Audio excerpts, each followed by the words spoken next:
اور ہماری بات کو متعلقہ افراد تک یا حکام تک پہنچانے کا ذریعہ بنے۔ سب سے پہلے بات کریں گے اس چیز کی کہ جس نے غریبوں کو مار دیا، جس نے قوم کو تذلیل کیا، جس نے اس نہج پر پہنچا دیا کہ جس سے آج چوریاں، ڈکیتیاں، چھینا جھپٹی، قتل و غارت یہ سلسلہ آغاز ہو چکا ہے، اور وہ ہے پاکستان میں شدید ترین مہنگائی کہ جن کے لیے الفاظ موجود نہیں ہیں۔ آج پاکستان میں اس قدر مہنگائی ہے کہ ایک غریب جو اس کا بچہ تڑپ رہا ہے، اپنے باپ سے کچھ تقاضا کرتا ہے، کوئی مطالبہ کرتا ہے، وہ غریب حسرتوں سے دیکھتا ہے لیکن اس کی مراد کو پورا نہیں کر سکتا۔ کاش یہ حکمران انہیں معلوم ہوتا کہ مہنگائی کیا ہے۔ وہ غریب جو سارا دن مزدوری کر کے 500 روپے کما کر لائے، اب بتائیے اس میں وہ آٹا خریدے، وہ آئل خریدے، یا ضرورت زندگی کے لیے معاملات کو پورا کرے، وہ کس طرح کرے گا، کہاں جائے گا؟ نتیجہ اس کا یہ ہے کہ آج کوئی شخص بھی اپنے آپ کو محفوظ نہیں سمجھ رہا۔ احساس عدم تحفظ ہر فرد کے لیے ہے۔ جو باہر نکلتا ہے وہ یہی سمجھتا ہے کہ شاید اب کوئی آئے گا، گن پوائنٹ پہ جو ہے کوئی چیز مجھ سے لے کے چلا جائے گا۔ کہیں موٹر سائیکل چھن رہی ہے، کہیں موبائل چھن رہا ہے، مزاحمت ہوتی تو قتل کرتے ہوئے دیر ہی نہیں کرتے، اور یہ واقعات چھوٹے بڑے گاؤں دیہات شہر ہر مقام پر یہ واقعات ہو رہے ہیں، جس کی پوری ذمہ داری حکمرانوں پہ ہے۔ کاش آج پاکستان کی معیشت جس طرح تباہی کی طرف گئی ہے، یہ سیاست مدار، یہ لیڈر اگر آپس کے جھگڑوں کو ختم کر کے آپس میں سنجیدگی سے بیٹھ جائیں اور پاکستان جس مشکل میں کھڑا ہے پاکستان کو اس مشکل سے نکالیں، تاکہ پاکستان عزت کے ساتھ جو ہے وہ آگے بڑھے، اور ایک قوم جو ہے، تم لوگوں نے جو آتا ہے نعرہ لگاتا ہے کہ ہم کچکول توڑ دیں گے، لیکن چند مہینوں کے بعد وہی کچکول پھر ہر ملک کے دروازے پہ نظر آتا ہے، اور اس کے بعد عزت مند قوم کو بھکاری بنا دیا گیا۔ اسلامی مملکت جو ایٹمی طاقت رکھتا ہے، جس کی بڑی عزت ہے، اس کو آج بھکاری بنا دیا گیا۔ آج میں کہتا ہوں حکمرانوں کو حیا آنی چاہیے،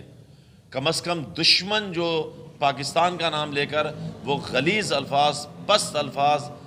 مکروہ الفاظ استعمال کر رہا ہے کہ جس کو سن کے ہمارا خون کھول رہا ہے، نہ جانے حکمران جو پاکستان کے اپنے آپ کو وفادار کہتے ہیں وہ کیوں آگے نہیں بڑھتے اور معاملات کو ایک طرف کر کے پاکستان کو پھر دوبارہ عزت دینے کے لیے، قوم کو عزت دینے کے لیے اور سلسلے کو آگے اچھے انداز میں بڑھانے کے لیے آپس میں بیٹھ جائیں۔ ہم دعا کر سکتے ہیں کہ اللہ تعالیٰ ان کو ہدایت کرے اور اس قوم پر تاکہ یہ رحم کر سکے۔ شہدائے سیون کے حوالے سے ہر سال حضرت لال شہباز قلندر کے مزار پر اب چھٹی برسی ہے، جو 26 فروری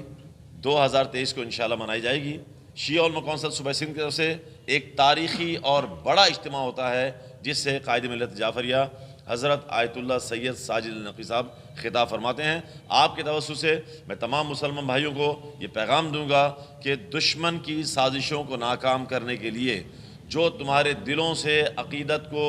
اولیاء کی محبت کو، درگاہوں کی محبت کو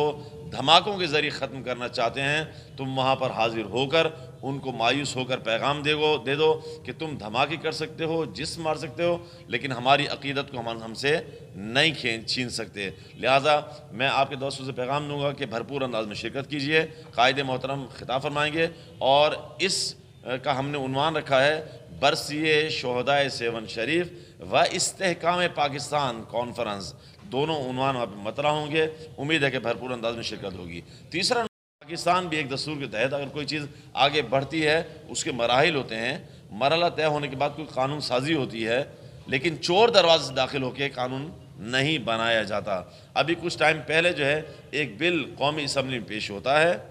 اور وہ بل ہے کہ جس سے ملک کی سالمیت کو خطرہ ہے،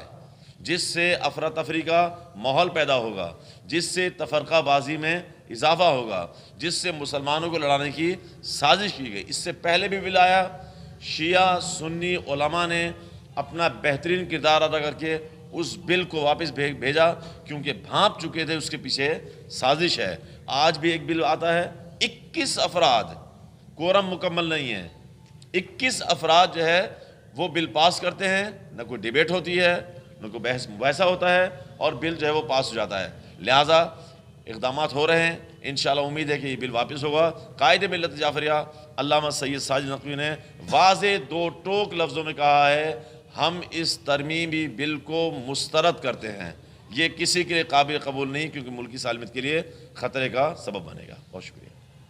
ہم نے پورے سندھ کے اندر بھرپور احتجاج کیے اسی مہنگائی کے خلاف، اور اس کے علاوہ مختلف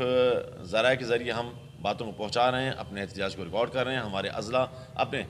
آج بھی جمعے کے دن بعض اضلاع میں ہمارے اپنے طور پر ضلعی سطح پر مہنگائی کے خلاف احتجاج کا سلسلہ جاری ہے، اور انشاءاللہ جو مؤثر قدم ہوگا ہم ضرور اٹھائیں گے تاکہ عوام کو ریلیف مل سکے۔ ترمیم بل 2021 اس میں توہین کے حوالے سے بحث کی گئی ہے۔ میں آپ کو واضح کر دوں کہ جب یہ فساد پاکستان میں شیعہ سنی کا کرایا گیا اور قتل و غارت ہوئے تو اس وقت قائد ملت جعفریہ علامہ سید ساجد نقوی نے بڑھ کر اپنا کردار ادا کیا اور MMA وجود میں لے کر آئے، جس میں 5 پاکستان کی شیعہ سنی بڑی جماعتیں موجود۔ اللہ کا شکر ہے انہوں نے سنجیدگی کا مظاہرہ کیا، جس سے معاملات جو ہے ٹھنڈے ہوئے۔ پھر کچھ عرصے کے بعد جو ہے معاملات جب بڑھے، پھر دائرے کو اتحاد کے وسیع کیا گیا۔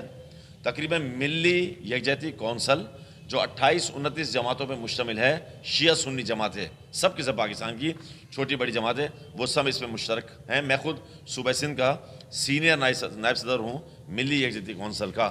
تو وہ جماعتیں آپس میں آئیں، انہوں نے مل کے تمام معاملات کو، جو بھی معاملہ اٹھتا ہے وہاں پر طے ہوتا ہے تاکہ خوش اسلوبی سے آگے جائے اور تفرقے کے سبب نہ بن پائے۔ پھر اس کے بعد میں پیغام دوں گا، ہمارے پاس اسلامی نظریاتی کونسل موجود ہے۔ پھر آپ کے علم یقیناً ہے کہ ایک پیغام پاکستان بنا۔ پیغام پاکستان میں 5000 شیعہ سنی علماء نے دستخط کیے، کچھ نکات طے ہوئے۔ تو یہ سب چیزیں جب ہو چکی ہیں، علماء سب بیٹھے ہیں، ایک ٹیبل پر بیٹھے ہیں، ایک میز پر بیٹھے ہوئے ہیں، یہ اچانک خاموشی سے ایک بل کیسے پہنچتا ہے اور 21 افراد اس کو پاس کرتے ہیں؟ تو کم از کم پڑھے لکھے ہیں، جب کورم مکمل ہوگا وہ قانونی حیثیت نہیں رکھ سکتا، اس کو 21 افراد خاموشی سے آگے نکالتے ہیں تاکہ ایک چیز رائج ہو جائے، ایک چیز نافذ ہو جائے۔ لیکن انشاءاللہ تعالیٰ پہلے بھی شیعہ سنی علماء نے اپنا کردار دیا اور اب بھی بات چیت ہو رہی ہے، امید ہے انشاءاللہ تعالیٰ بہتر نتیجے نکلے گا۔ کوئی پہلی جماعت نہیں کہ جو یہ پہلی مرتبہ اس سیاست میں نہیں آ رہی ہے، اس کے سینیٹر رہے ہیں الحمدللہ، اس کا وزیر تعلیم رہا ہے، اس کے قومی اسمبلی کے ارکان رہے ہیں، اس کے صوبائی اسمبلی کے ارکان رہے ہیں، اس نے گلگت بلتستان میں حکومت کی ہے، صحیح ہے۔ اب کچھ معاملات ایسے رکاوٹ بنے تھے جس بنا پر ہم تھوڑے سے محدود کر دیے گئے تھے، تو اللہ کا شکر ہے اب بھی ہم نے بلدیاتی الیکشن میں بھرپور حصہ لیا اور کئی مقامات پہ ہم نے باقاعدہ بڑی سندھ کی پارٹیوں سے مقابلہ کیا اور ڈٹ کر مقابلہ کیا، جس میں ہم نے سیٹیں بھی الحمدللہ جیتی ہیں۔ اب جو انتخابات نزدیک ہیں، بھرپور تیاری ہے، ہم کام کر رہے ہیں، رابطے کر رہے ہیں، اور عوامی رابطہ مہم ہے جس سلسلے میں پورے سندھ کے دورے پر ہوں اور انشاءاللہ بھرپور انداز میں سیاست میں حصہ رکھا ہے اور لیں گے بھرپور کریں انشاءاللہ تعالیٰ۔ امید کرتے ہیں جو حالات اس وقت معیشت تباہی کی طرف ہے، اگر حکمران جو ہے آپس میں اپنا سیاسی لیڈران آپس میں کچھ سنجیدگی کا مظاہرہ کریں، بات کسی اور طرف نہ جائے، پاکستان کو جمہوریت پہ باقی رکھیں، تو انشاءاللہ تعالیٰ امید ہے کہ